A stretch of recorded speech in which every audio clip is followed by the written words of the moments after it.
Come on, Bitsy.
Good morning, everybody. Welcome back to Crypto Warehouse. My name is Mike.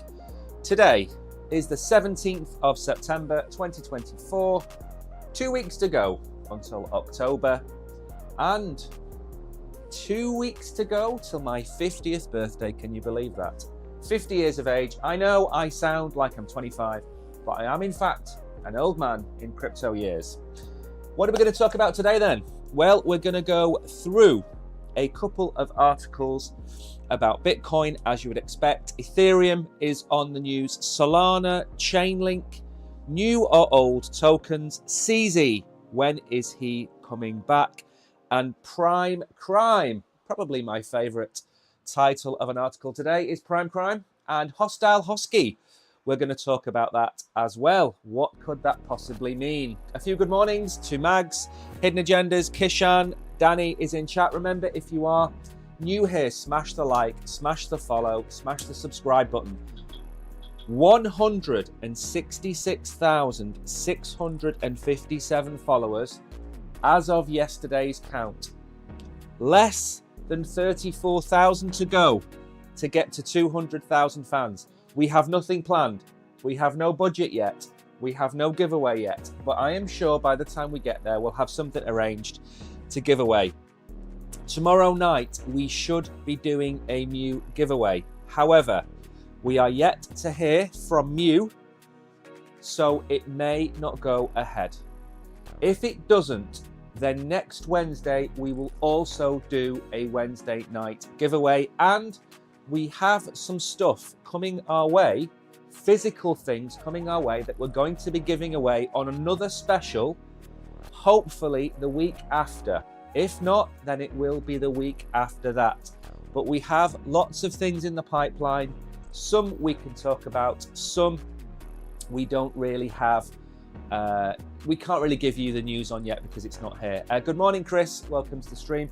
So we're going to go through all of that. Of course, we're going to go through the markets. Of course, we're going to go through the X-Files. I'll try and leave the charty stuff for another day. Let's try and stick to the news today because, of course, lots of things are happening in the world. We've got the rate cut, which should be tomorrow. The poll question of the day is what is going to be the rate cut, a quarter, a half, or 0.75? So far, 57% have said 0.5. You are very, very optimistic. In addition to that, we have Solana Breakpoint, I believe, starts today. We've also got, what's it called? Is it Crypto 2049, which is another event that's happening today. So there's a lot going on, but I expect some kind of pump in Solana over the next few days, especially the likes of Dupe, Camino, Pi, those kind of assets. I'm expecting to pump because the Solana conferences are like, that's where the hype is at. So if you're going to see movement, you're going to see that in Solana. So I'm expecting some movement in Solana. Some people are predicting 40-50%. I think they've clearly got their head in the clouds. I think I would like to see a 5% pump. Just give me 1 second to turn the volume off. There we go. Right then, so where's the markets? 58,750. Only down a little touch since yesterday. After we got rejected off 60,000, we did come down. We haven't really moved, have we? We still have, as far as I'm aware, we still have a CME gap just under 60,000 to touch. Ethereum is coming in above 2,300. Tether is probably the worst crypto asset in the top 5. It never moves. I mean, it's 1, it's 0.999. It never moves. I mean, if you'd have invested $100 in Tether 3 years ago, you'd still have $100. What's the point of it being there? BNB is coming in at 5, pretty much 540. Solana coming in at 132. It's been around 134 now for a good few days. I am expecting a move, however. Right then, market cap, it's saying it's down. I think we're up a little bit since yesterday. 2.04 trillion. Volume coming in at 60 billion. Again, no volume there. Bitcoin dominance, ETH dominance, again, just over 70%. I mean, there's nothing really different to yesterday in those numbers. Let's have a look at the gainers and the losers. Good morning, KB. Good morning, Peter. Phantom is up. Remember, if you've watched my members only video, I gave you a couple of projects that you should be looking at, and Phantom is one of them. And I hope if you were an OG and you did watch the video, I'm hoping you're getting in on that Phantom action. Remember, we have an OG section where we make special videos every week. Once or twice a week, we make a video for our OGs, and they're only for our OGs, and they help support the channel financially, so we make them special videos. And Phantom was one of my picks a couple of weeks ago. I've changed my opinion. We covered it on the channel. It wasn't making any revenue. Crongy's become the CEO or the CTO, whatever it is. He's become the project lead on that. I'm expecting big things in the future. Celestia has, I mean, $4.89, $6, $8, it doesn't matter. It's still nowhere near where it was. I think that was the closest thing to a $1 billion pump and dump you're likely to see this year. BitTorrent is up a touch, Axie immutable, not a lot moving. To the downside then, what's been losing? Say has lost 7%, Render is down a touch, Helium, Stark, Polkadot, Quant, I mean, not a lot up, not a lot down. Quant is one of my favorite projects, but I'm never going to hold it because the price action doesn't warrant holding it. It's a great project. Maybe in 5 or 10 years time, it'll be worth $1,000. But for me, it doesn't move. It doesn't move with the market. It doesn't move, full stop. But I do love the project. Theta, Bitenza, I mean, not much either in either direction, to be honest, today. So we're going to get on with, we've got a lot of X-Files because a lot of things happened overnight when I was asleep.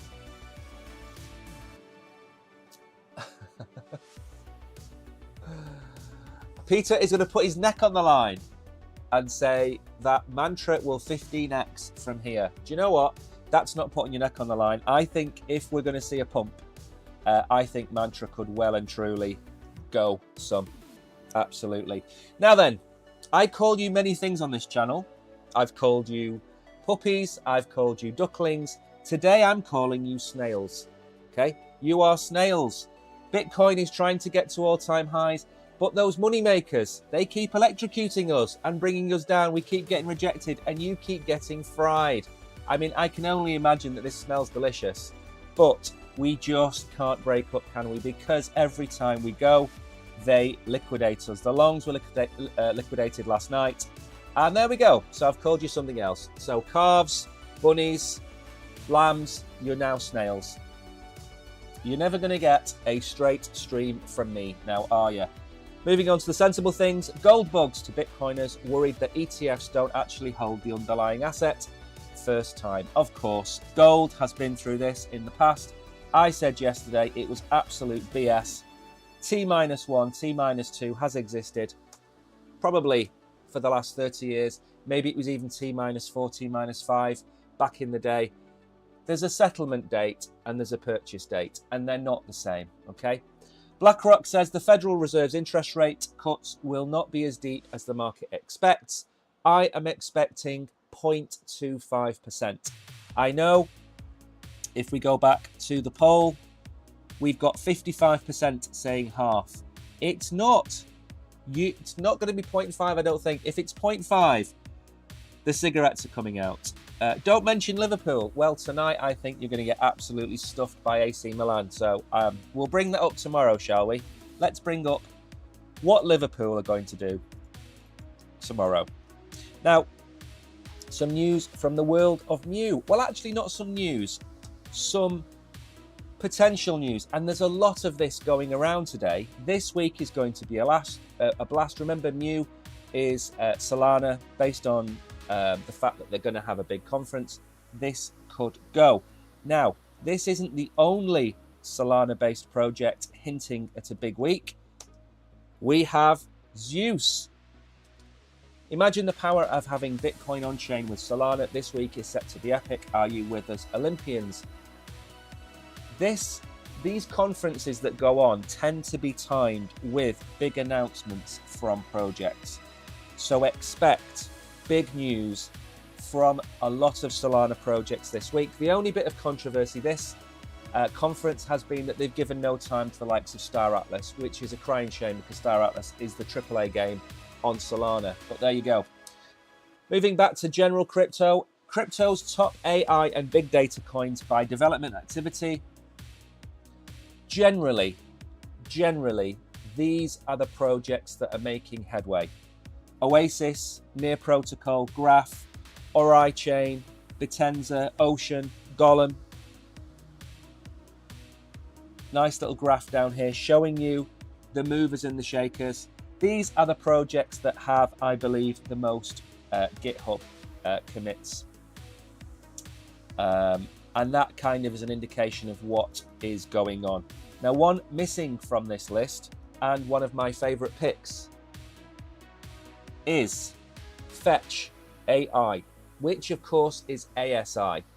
And remember, why do the markets pump? The markets pump based on narratives. So if Cointelegraph, CoinDesk, some of the major channels are talking about real world assets, they will pump. If they're talking about AI assets, they will pump. But when is the best time to buy those assets? It's not during FOMO, is it? You don't buy assets during FOMO. You buy them on the retracement. So Near Protocol hasn't become a bad project. Fetch stroke ASI hasn't become a bad project. They are partnering, and all of these individual partners create a network effect where the whole becomes bigger than the sum of the parts. So GameSwift CEO Han Paragraph explains the future of gaming and how AI will play a role. This was from our previous space with GameSwift discussing the new Fetch AI integrations. Now, of course, I'm not going to play this. We don't have time. Please, if there is one breakthrough for AI, it is going to be in gaming. NVIDIA's CEO or CTO talked about it a year ago. Interactive games where the characters in the games are basically AI bots that you can talk to, and they have a narrative of information that you talk to. Think what Grand Theft Auto will be like if every character in that game is an AI bot. Think how expansive those games are going to be. Think about all the other types of games where they can bring AI to the table. So AI is going to play a big part in gaming, a big part in the medical sphere and the science sphere. We've seen recently Elon Musk on a recent podcast was talking about artificial super intelligence, artificial general intelligence. They're not the same thing. When do we get to the point where Arnold Schwarzenegger is walking down the street looking for Sarah Connor? I don't know. I don't have a crystal ball. Now then, I think that's it for the X-Files bar one,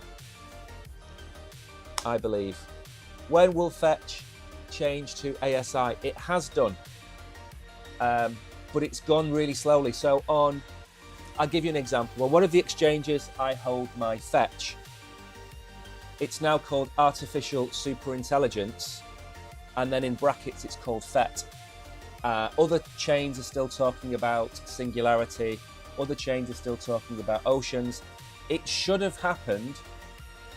I don't know when it was. Was it August? And it hasn't yet. Or was it July? It was sometime around then.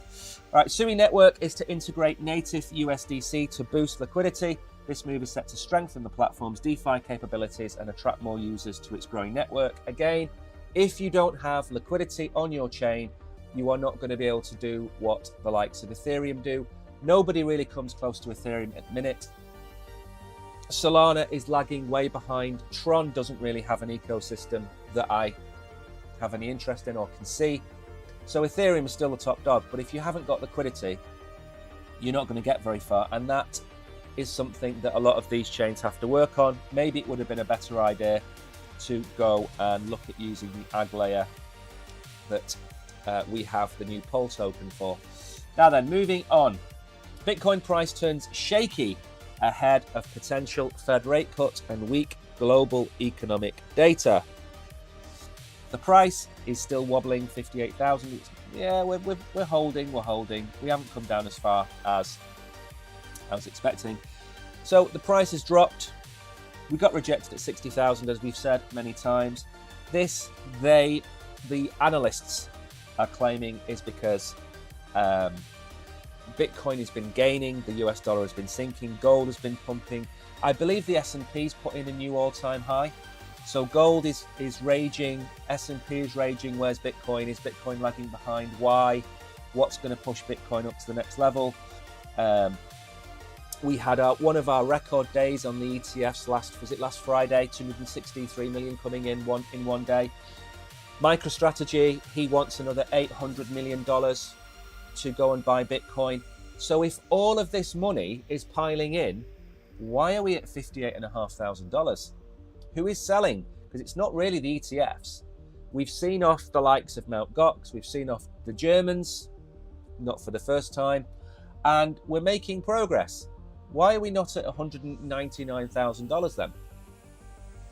Anyway, so Bitcoin is holding its breath for tomorrow. Chairman Powell, is he going to become the pantomime villain, or is he going to be the hero of the hour? Everybody's expecting 0.25. We've seen a couple of people asking for 0.75, which is cloud cuckoo land. What you don't want to do is cut the rates too much, pump the money into the economy, and watch inflation go back up. Okay, you want to turn the tap on slowly. That's why it's going to be 0.25. I called him Crap Santa a few weeks ago, because you want your BMX or you want your PlayStation 5 and you turn up and it gives you a wooden abacus and maybe a jigsaw puzzle.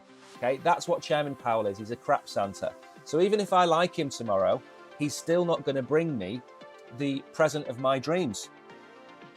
So 0.25 is going to be the case. I don't think it's another negative impact. I don't think it's have any impact. I think it's been priced in at 0.25. I don't think we're going to see 0.5. And if we do, then I do expect to move to the upside.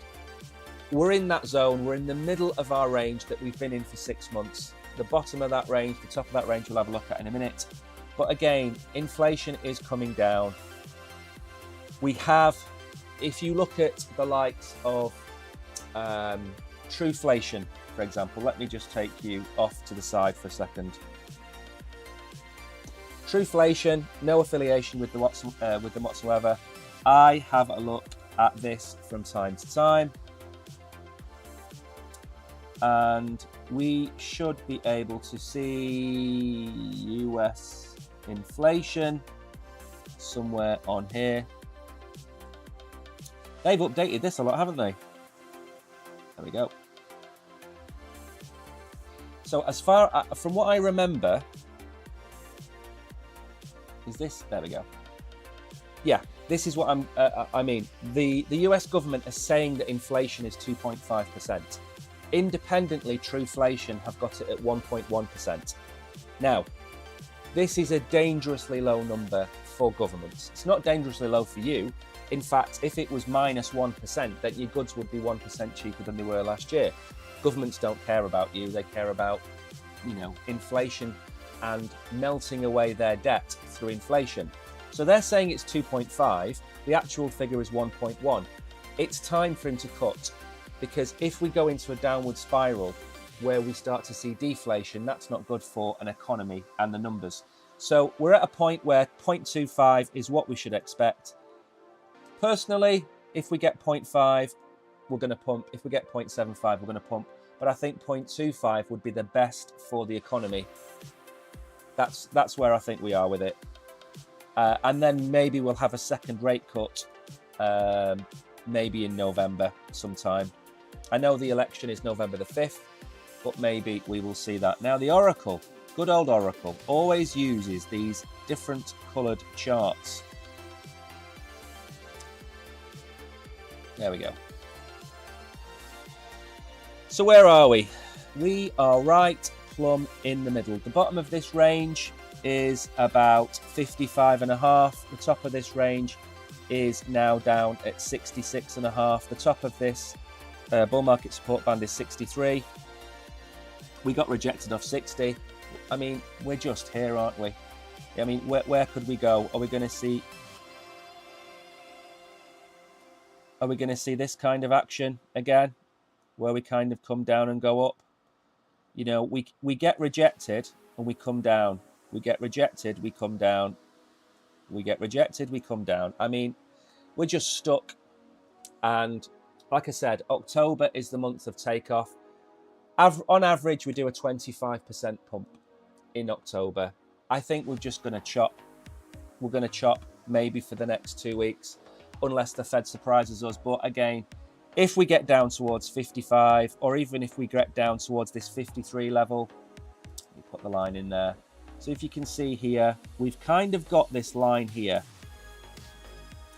where we've come down to every time we've wicked. Why does he use purple? I mean, you can't read. So we've come down here 3 times. We might come down here again. That's at 50. It's 54,000, I'd say. If we get to 54,000, I'd start packing my bags. I'd get a bit more Bitcoin at 54,000. I mean, I buy Bitcoin every week.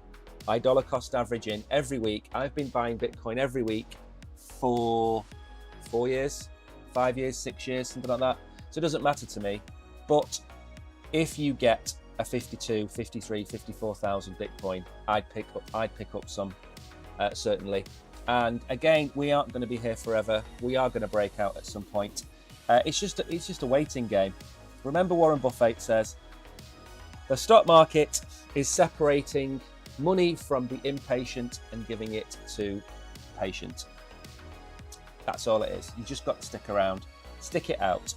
Now, Ethereum has been bashed quite a lot over the last few months. Whether that's been intentional or not, I do not know. Let me just very quickly check chat. I haven't been in chat for a while. Can't see what people are typing. People are typing anything.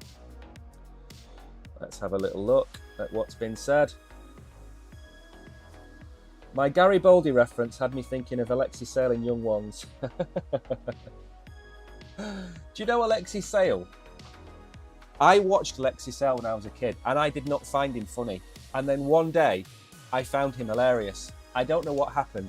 It's like Harry Hill. Have you ever heard of Harry Hill? He's a comedian. I just don't find him funny. I don't get him. I don't get his humour at all. But Alexei Sale, obviously, is a very political comedian. I like him, but I didn't like him probably until the age of maybe 16, 17. I don't know why. Now, Ethereum is still the leader in value-producing apps. Again, everybody seems to be going around bashing everybody. Cardano maxes are bashing Solana. You've got BitBoy Crypto telling you that Cardano is dead. There's no chain. There's no DeFi. There's no users. There's no NFTs. He's bashing Cardano. You've then got Charles Hoskinson bashing Ethereum. I mean, what can we not use our energy in a better way? Why do we have to go out and bash each other? If you don't like Cardano, fine. Stick to your own blockchain. If you don't like Solana, fine. If you don't like Bitcoin, if you don't think it's going to pump enough for your bags, fine. But sitting there, spending and wasting your energy bashing things is not going to get you anywhere. Just run your own race. If you are solidly into the likes of Sui and Say and Celestia, even Phantom and all of the other kinds of smaller chains, good for you. But don't go after the other chains. It just looks infantile. It looks like school ground politics. I say this quite a lot, but I mean, it's just, I mean, come on, grow up. Ethereum still has the biggest number of fee-producing apps, which also draw in a steady inflow of users. Although apps don't share their revenues, they are still a reason for the chain to exist due to significant demand. Again, we've looked at DeFi Llama many times. One of the top performers in terms of revenue generation over the last year and before, but certainly since the merge and it became proof of stake, Ethereum makes an absolute fortune. Bitcoin, when it gets through high usage, that makes a lot of money. Solana doesn't make anywhere near as much money. The other smaller chains don't make anywhere near as much money. So Ethereum is still the top dog, no matter how much people try to bash it. Ethereum still has the biggest list of top apps with a high financial turnover. Based on DApp Radar, Ethereum carries 4,771 apps, with value concentrated in a handful of big liquidity hubs. So Ethereum has $4.65 billion in daily app volume, 28 billion on a weekly basis. Ethereum hosts the most active pools. Uniswap, of course, is the OG. Banana Gunbot, OpenSea, several lending, insurance and DeFi protocols. And of course, where are the likes of BlackRock going? They're going to Ethereum first, of course. The fees from those apps are counted as part of Ethereum's income, though the exact bottom line differs depending on the research approach. Token terminal data places Ethereum weekly fees at $12 million. $12 million a week for Ethereum. You work that out over the course of a year. What's that? $600 million a year. I mean, come on, that's decent. That you can run a fairly sizable company off that. Ethereum also carries the fat fee apps, which draw in significant payments. We don't have to read more about this. Solana, this is a good comparison. Pump.fun, I think, is a fad. Radium, yes. Top Dex over there. Sol, yeah, again, liquid staking is needed. But Solana is nowhere near the likes of Ethereum. Neither is Binance Smart Chain. Neither is Cardano. Nobody's near Ethereum. So you can bash it as much as you want. However, you're not going to get very far with that. Now then, another jibe from Charles. So Charles likes to have an outspoken opinion on things, and sometimes it gets him into hot water, sometimes it gets him into trouble. But at the end of the day, I do like Charles. I think he's a very humorous frontman. Tommy Cooper, yeah, Tommy Cooper. I actually was watching the night that Tommy Cooper passed away on stage. He just fell over, and then a hand appeared from behind the curtain, and then the adverts appeared, and then that was the end of it. Never liked Alexei Sale, he was cringe. Billy Connolly I saw a couple of times. Billy Connolly was very funny. Billy Connolly would be cancelled pretty much every week if he was still going. Cardano founders take a subtle jab at Solana ahead of Breakpoint. Charles teases Solana ahead of the Breakpoint event amid continued Solana-Cardano rivalry. I mean, the thing is, in soccer, depending on where you are, in football, you have these things called forced rivalries. And that's where one team tries to force a rivalry with another. Now, I think the best example for anyone from the West is Scotland, Ireland, and England, and Wales, okay? The Scottish, the Irish, and the Welsh love to see England lose. England don't care about Scotland, Ireland, and Wales, and if they get very far in a tournament, they end up supporting them. Wales, Scotland, and Ireland just want England to lose all the time.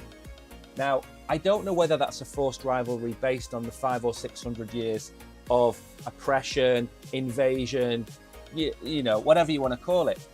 But in modern days, England fans, then they don't, you know, the Ireland-England game that happened a few weeks ago, the English just saw it as another game. The Irish saw it as the first time they get a chance to beat England in 30 years. The difference is England is ranked 5th or 3rd in the world, and Ireland is ranked 55th in the world. They had no chance to beat England. They don't have the players for it. So I think this kind of forced rivalry is what we're seeing with Cardano and Solana, because I don't see anybody on Solana talking about Cardano. I don't think anybody on Solana cares about Cardano. But all you see is this Seisai and a few other people going on to X and just giving it, even Jason Crypto Crow is constantly trying to bash Solana. Solana doesn't care. It's got adoption, it's got users. It might not have all the users that people say. Nobody cares. The crypto community is no stranger to rivalries. Not least of them is the one between Cardano and Solana. Again, I think this is a one-way rivalry. The rivalry came back into focus when Cardano founder Charles used a satirical news story to take a subtle jab at Solana. This is like smuggling 20,000 steaks into a vegan festival. Crypto founder arrested for smuggling. He just wanted to stay safe using Solana. Again, it's funny. I'm happy that these kind of things go on, but it needs to stay humorous, you know? You need to have ribbing. Ribbing is fine, but just constantly trying to bash another chain. Move on. The latest jab is not the only criticism Hoskinson shared of Solana. In 2022, he responded to Anatoly, criticising him for being too careful in his development of Cardano. He emphasised that millions of users and thousands of businesses rely on its infrastructure, which warrants safety. I'd love to see these guys build a hospital, he said. And again, Solana has been down a lot less this year than it was last year or the year before, but it does go down. But it's not the only chain in the world that goes down. Cardano doesn't go down because it's built on sound tech. And you know, Cardano, solid project. I hold Cardano. I also hold Solana. You don't have to be in one camp or another.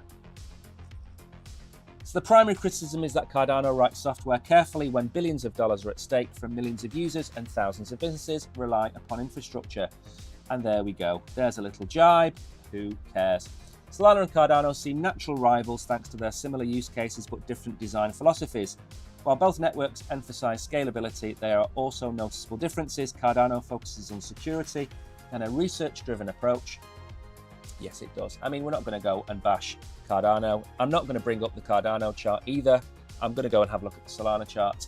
Why not? Let's get to that one. Again, if you are new here, please make sure to smash the like button. Say hello in chat and let me know where you are watching from. CZ is out next week. Sam appealing his sentence, saying he was judged and sentenced too quickly. Yes, he was, but again, well, we're going to go over that in a minute. We're going to go over the CZ bit of news at the end, and I'm basically, it's not a big piece, but I'm going to use it to compare it to Sam Bankman-Fried and, of course, his ex-wife. Now, this beautiful yellow line, look at that. Come on, it's going to follow that line this week. We need to get above 140. Actually, it's come down a bit now. Let me move that down a touch.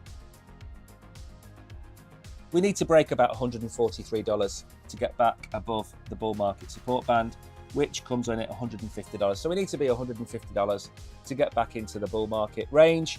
Again, this beautiful line that we've drawn here held us in good stead from the lows down here in September, and then we finally broke down in June. We broke down, we came back, we got rejected at this trend line, which again doesn't mean anything to anybody, but for me, I use these trend lines to give me a kind of an indication of direction.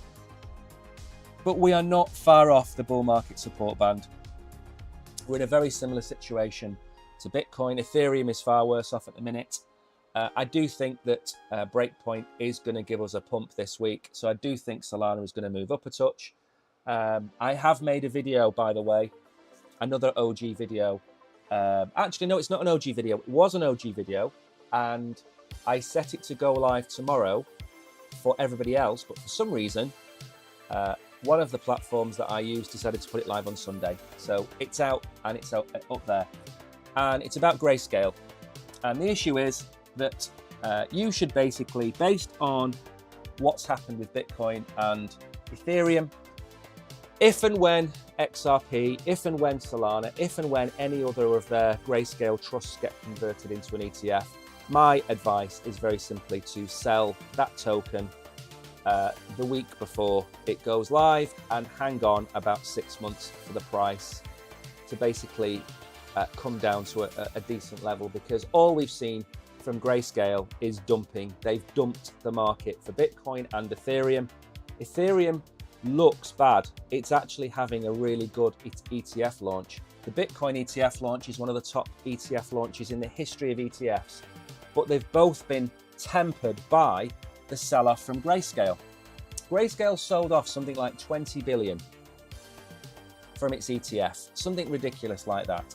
And they still hold roughly the same amount of Bitcoin in cash terms that they held at the start, because the price moved around. So again, why take a risk? We've seen it with Bitcoin, we've seen it with Ethereum, we're certainly going to see it with the next ETF that comes out. So for me, I think $150 is the target. If we have a move up, if Bitcoin gets to 65,000 this week, we're certainly going to see $150 Solana, in my opinion.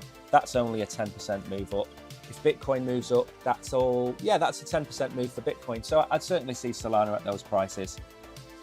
Now then, how are we doing for time? 25 minutes, 4 articles, 25 minutes. I think we're on time. I think we can certainly do that.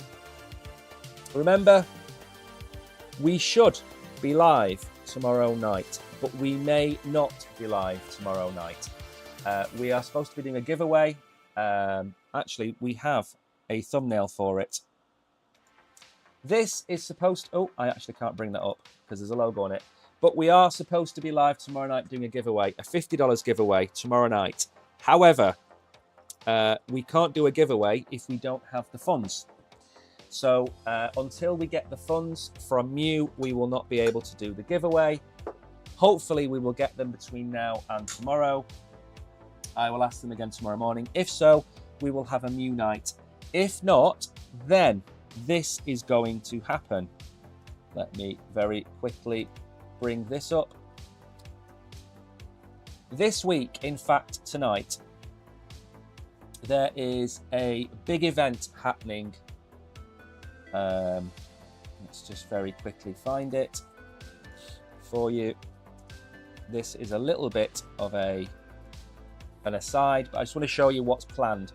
So then, Tuesday, today, WolfSwap are launching their 404 project. And basically, a 404 NFT, it kind of combines non-fungible tokens with fungible tokens to kind of create a semi-fungible token. You can use these for fractionalized or fractionalizing assets, real-world assets, whatever you want to be. Goes live tonight. So to celebrate, next Wednesday, not this Wednesday, not tomorrow, but next Wednesday, we will probably do a 404 NFT night. So it won't be focused on this WolfSwap launch. It will be talking about 404 NFTs. We'll be talking about real world assets. We'll be talking about fractionalizing NFTs. We'll go through what a 404 NFT is next Wednesday. And that will have a giveaway associated with it. So if we don't do the giveaway tomorrow, we will have one the following Wednesday. And it will be about a 404 NFT, what it is, basically, hopefully an educational 45 minutes to an hour. And at the end, we will try and give away some Moon tokens. So that is next week if we don't get tomorrow night done. But again, I'm going to chase Mew up tomorrow morning. Now then, moving swiftly on from that little side, let's just check the comments again. I hold Cardano and I'm a believer in it. But it's not seen pressure tested with any significant volume where Solana has. Yeah, I think the issue is, and we had this issue last cycle, Cardano doesn't move. Cardano doesn't move for 96% of the bull run. Cardano will not move. And then you will wake up one morning and it will have pumped. And then you need to sell. And again, my prediction for Cardano is you'll see people on X telling you we're going to $25, $20, $50 for, well, maybe not 50, but maybe $25 for Cardano. What you've got to understand is, if I was a cynic and we had 10 million followers on this channel, I would say to you, Bitcoin is going to go to $300,000, Solana is going to go to $2,000, and Cardano is going to go to $50. And I tell you that because I would be selling my bags as I'm telling you that it's going to these prices. So I would say to you, listen, we're at 100,000 today. You need to buy Bitcoin today. You need to go and buy Solana. You need to go and buy Cardano. And as I'm telling you to do these things, I'm slowly dollar cost averaging out of Bitcoin, Solana, and Cardano. Now that would be a very cynical way for me to look at what influencers do, wouldn't it? That's a very cynical way for me to view how they've made all of their money. And I would never say that. I would never suggest in a million years that that's what they do. What I would like to think is they are setting targets for the tokens to simply get traction and traffic. That would be a nicer way of suggesting it. I don't think for a minute they would possibly try to manipulate the price higher. But believe you me, there will come a day, maybe August, September, October next year, where I say to you, I am selling, okay? And I'm going to tell you. And if you're in the OG groups, I might even show you the receipts. I'm certainly not going to show everybody the receipts, but I might show you the receipts. The same way I tell you what tokens I'm buying if you're an OG. I was buying NEAR. I was buying, I bought a little bit of Maker. I've been buying Ondo. I tell you what I'm buying, and I'm going to tell you what I'm selling, because what's the point? I see it all the time. You see these people saying, right, Go and buy Cardano, buy Cardano, buy Cardano, buy Cardano. And 6 months they tell you to buy Cardano. Then 9 months later, they turn around to you and say, oh, we've rebalanced our portfolio last week or the week before, and we've got out of our Cardano position. They tell you when they're buying after they've bought, and they're telling you when they're selling after they've sold. Now, I mean, again, I'm not being cynical, and I'm not going to suggest for 1 minute that they're doing that on purpose, because that would be very mean of them.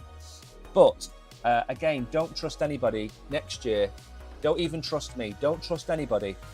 Make your own mind up on what's happening next year. And another bit of advice, get a spreadsheet, Excel or Google Sheets, whatever. Put all of your coins in a column. Put the price, the average price, if you've dollar cost averaged in, next to the number of tokens you've got. And then multiply them together. So if you hold 500 Cardano, and that's worth 50 cents, that's $250. That's what you've paid for your Cardano. Now, in another column, put the price that you think those tokens are going to go to. Let's say $2.50 for Cardano. Let's say $1.50 for Pol. Let's say $120,000 or maybe $110,000 for Bitcoin. Then work out how much money you would have if you sold at those prices. Now, let's say, for argument's sake, you've spent $10,000 on your portfolio and your prediction is that you're going to have $50,000. When push comes to shove and those price targets get hit, you need to have the cojones to sell those tokens, okay?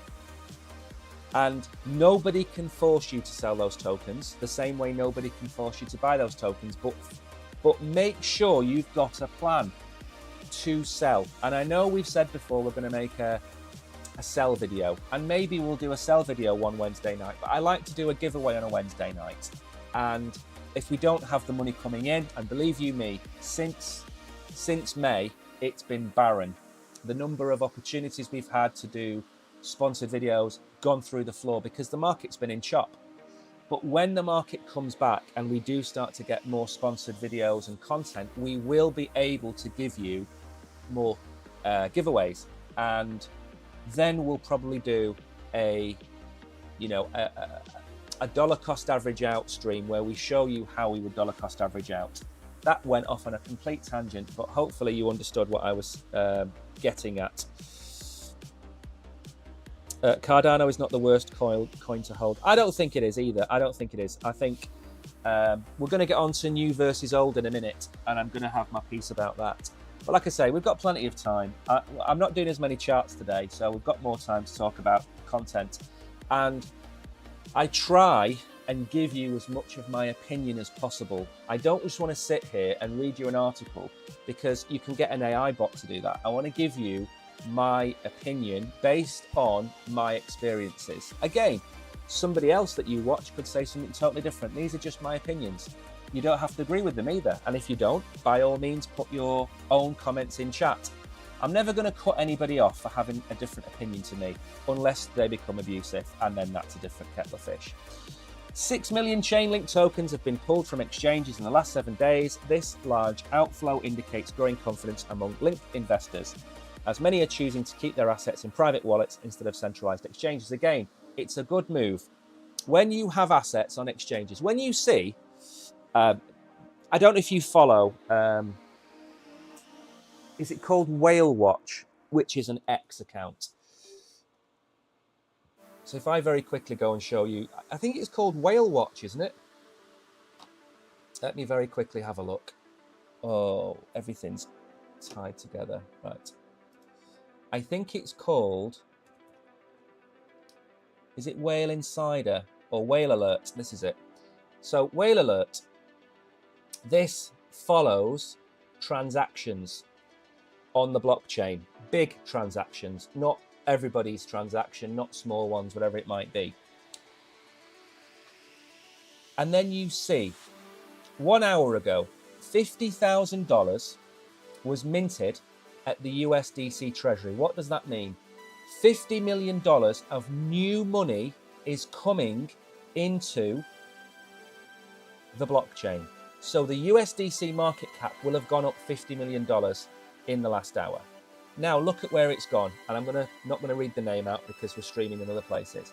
But that $50 million has gone to an exchange.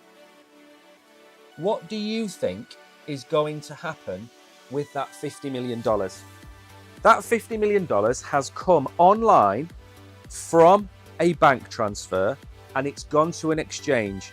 Of course, that means $50 million is going to be bought in an asset. Now that could be anything. That could be Bitcoin, that could be Ethereum, Solana. It can be anything. But the point of the matter is that this whale alert shows you, and it kind of front runs some moves. So this one, for example, $58 million, 1,000 Bitcoin has gone from Ant Pool to unknown wallet. So it hasn't gone from Ant Pool to an exchange, it's gone to an unknown wallet. So is that going to be locked away? Possibly. Again, 14,357 Ethereum has been sent somewhere. Okay, that's more likely to be sold.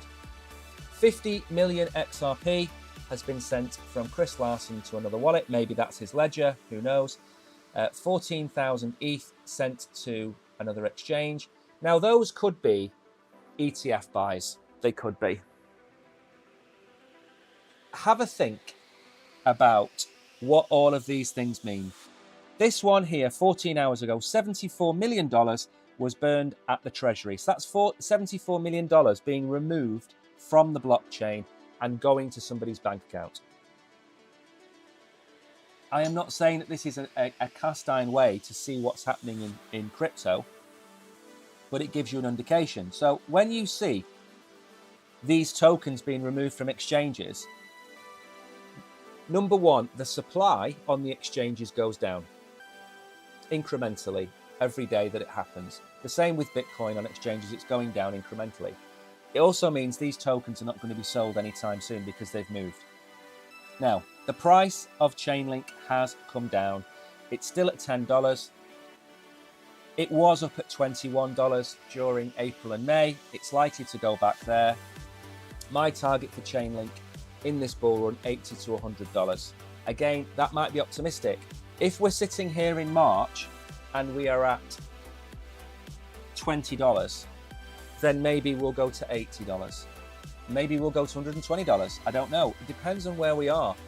It's a little bit like, when you watch one of those, 5,000 meter distance runs and you see the guy at the back of the pack. Has he left enough energy to win the race over the last 400 meters? And when we look at the prices of these coins next June and July, we're going to see which ones are best positioned for the end of the bull run. We're not going to see it now, it's too far away, it's a year away, but some coins are going to be better positioned than others. So if XRP goes into next year at 40 cents, it's going to struggle, in my opinion, to get to $5. If we go into next year at $1.50, I think we're nailed on to get $5. So I can't say now with absolute certainty where I think it's going to go because we're so far out. I can't tell you who's going to win that 5,000 meter race on lap one. I can tell you who's running quicker, like the likes of Ton, the likes of AVAX, they're looking good. The likes of Celestia, not so good. Phantom could have a superb 5,000 meter race, but we are still too far out to know. This is where we have also another thing. This is why we have a diversified portfolio, because you want to hold multiple assets, 8 to 10 maybe, 10 to 15, depending on how much time you spend on it.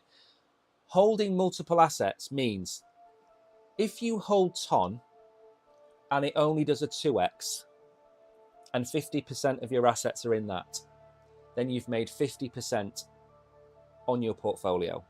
If your other coin that you're holding is Phantom and Phantom does a 20x, that's 10x to your portfolio. So between Ton and Phantom, you've done almost 11x on your portfolio. Now, you could say, well, I should have put all my money in Phantom. Yeah, but again, these aren't hard and fast rules. The stock market, if you knew the 5 winners of the stock market, you'd put your money on those 5 shares. Nobody does. That's why you have funds. That's why you have trusts. That's why you have 401ks with diversified portfolios. We don't know what's going to win this race. We can only use the information to hand to say that the likes of Solana, the likes of XRP, the likes of AVAX, the likes of TON, Bitcoin and Ethereum, they should do well because they've done fairly well so far. And in the likes of Bitcoin and Ethereum, we've got history. So we can't say, but we are more likely to get there. Right then. I've managed to segue into every article today. I hope you all realise that. This is the most glued together, coherent string of news articles I think I've ever done. And I don't need praise. I have self-praise. I'm very happy with the way this has gone today. And we still have 9 minutes to get through 3 articles. So we're on track. And if you are new here, smash the like button and say hello. Mikey, $45 per Litecoin. Don't say that too loudly because the likes of Tariq are big Litecoin fans. And I think personally, I think Litecoin could easily go $150, $250 in this bull run. I don't know if it's going to get back to 300. If it gets an ETF, then it will. And that would, I'd hang my hat on maybe it getting an ETF because it's proof of work. Now then, new tokens are more likely to win if they find institutional investors. Most of the new tokens launched in 2024 have fared poorly compared to their predecessors. However, institutional investment has helped some to succeed. Again, let me just reword this for you. Tokens that institutional investors like do better than the ones that don't have institutional investment. There we go. Yat. I've rewritten the article for you to make a little bit more sense. The market cap of all tokens stands at 2 trillion. Absolutely. Bitcoin and Ethereum have gained 240 billion in combined market value over the last 12 months. The majority of new tokens have performed poorly and failed to gain sufficient traction. Why haven't these new tokens gained value in a manner similar to their predecessor? One word: attention. I totally disagree. I totally disagree with the entire premise of this. Very simply put, we've gone sideways for 6 months. We are in the 9th month of the year, and we've gone sideways for 6 of it. The likes of TON have done well, but overall, the market has been sideways chop, whether we like it or not, since March. We broke up between October and January, February, and now we've gone sideways. So, again, there is no good time or bad time to launch a token. You cannot control the environment. I was in a Spaces last night, and one guy said, you know, it was about a launch of a project, and one of the guys stood up and said, don't you think you should leave the launch till Thursday or Friday because it comes after the Fed announcement? And this project is going live tonight. And it doesn't matter about the Fed. It doesn't matter about pandemics and conflicts. None of that matters. There is no perfect time to launch. You could sit there and wait for 6 months thinking you are going to launch tomorrow, and then you launch tomorrow, and then China decides to go and do something. You can't predict the future. The same way that I thought it was a great idea for the merge of the AI tokens to happen around about the halving. I thought that was good timing. But good timing and the best time to launch and the worst time to launch, they're not the same thing. Tokens have greatly diluted attention for individual altcoins, causing fragmented. Now, Bitcoin market cap, ETH, altcoins. Increase, Bitcoin, Ether, and altcoins. But let's just point one thing out. Bitcoin is nearly 60% of all of crypto put together. And I've shown you Bitcoin dominance has been on the rise for what, a year? I've shown you the ETH Bitcoin chart. It's underperforming against Bitcoin. Everything bar a few coins like TON and maybe Solana are underperforming Bitcoin because this is the Bitcoin stage in the market. When the Bitcoin dominance breaks down, it doesn't break down. What it means is that the performance of altcoins starts to outperform Bitcoin. So if Bitcoin gains 50% and the alts gain 40%, then Bitcoin gains market dominance. If Bitcoin goes up 10% and the alts go up 20% on average, then the Bitcoin dominance will fall because the altcoins are taking a bigger share of the market. So if you look at September 2024, 1.1 trillion. If that doesn't move for the next 3 months, and that 583 billion becomes 750 billion, for example, the Bitcoin dominance will fall because there is a larger proportion of value in the altcoins. That is why we talk about the Bitcoin dominance. It's going up and up. That's why we look at the Dixie as well. If the Dixie is going down, Bitcoin normally has a good run. If the Dixie starts to spike, Bitcoin suffers. It's the strength of the dollar. The strength of the altcoin market is similar. If it goes higher than what Bitcoin is doing, it will outperform and Bitcoin dominance will break down. And that doesn't mean that Bitcoin can't go up in value. If Bitcoin goes to $100,000 from today, that's a 66% pump. But it's still gone up, what, 40, let's call it $42,000, okay? And it's actually gone up 80%. So Bitcoin goes up to $100,000 tomorrow, and that's an 80% pump. If the altcoins go up from 583 billion to 1.2 billion, that's a 100% pump. Bitcoin dominance will fall even though the value of Bitcoin has gone higher. So you have to remember, when you look at stuff like this and you look at these types of articles, you've got to remember they're comparing like with like, Bitcoin with the altcoins, Bitcoin with Ethereum. They're not comparing it to the US dollar. This US dollar is just to show the value of each, but it's not showing comparisons. If Bitcoin goes up 5% today and the altcoin market goes up 10%, Bitcoin dominance will come down even though the market is pumping. So you have to bear all of that in mind. So again, it's not the time for the alts to surprise. Everybody and their aunt is expecting SUI to absolutely rip next year. Everyone's calling it the greatest blockchain built by the greatest minds. Okay, perfect. But let's not for 1 second think that alts are going to pump at this stage in the cycle, because they don't. They pump after Bitcoin. I said yesterday, Bitcoin is the king lion. When that lion has finished eating and it walks away from the carcass, the Ethereum lioness and the hyenas, which are the altcoins, they will go and feast. That is how it has worked perfectly well for the last 3 cycles. I don't see any reason why it won't. Now then, CZ is set to be released on September the 29th. That is 12 days from now. He's living in a halfway house in San Pedro, California. CZ, he's serving 4 months and will be a free man by the end of the month. He will be released on the 29th, 118 days after reporting to a low-security prison, Lompoc 2, on California's Central Coast. He spent 3 months before being moved to a halfway house. He was sentenced to 4 months in April after he pleaded guilty.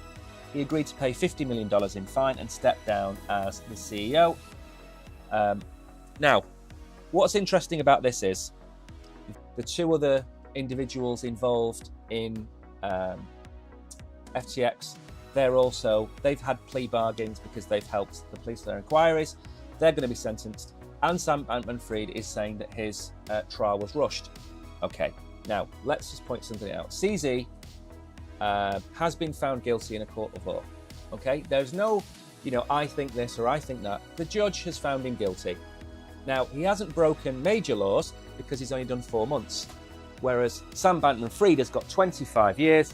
And the issue that I've got with the Sam Bankman-Fried sentences, he was that bad at what he did that he didn't realise that his company was still liquid and they had enough money to repay all of their depositors, because that's what's happened.